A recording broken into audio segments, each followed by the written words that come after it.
আসসালামু আলাইকুম ফ্রেন্ড, সন্ধ্যাবেলা প্রচণ্ড খিদে পেয়েছিল, তাই ভাবি কী বানাই।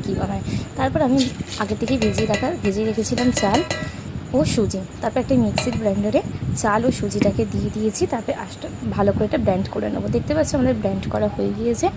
মিশ্রণটাই ঠিক এরকম হবে। একটি পাত্রে মিশ্রণটিকে আমি ঢেলে নেব।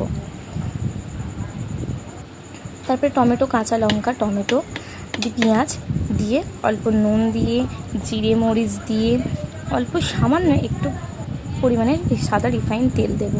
দিয়ে ব্যাটারটি খুব ভালো করে আমরা মেখে নেব। খুব ভালো করে মাখবো, অনেকক্ষণ টাইম নিয়ে আমরা মাখবো জিনিসটাকে, যাতে ভেতরে ভালো ফোলে। আমাদের ব্যাটারটি রেডি হয়ে গেছে। গরম করা করে তার মধ্যে সাদা রিফাইন তেল দিয়ে আস্তে করে 1 চামচ ব্যাটারটি দিয়ে দেবো।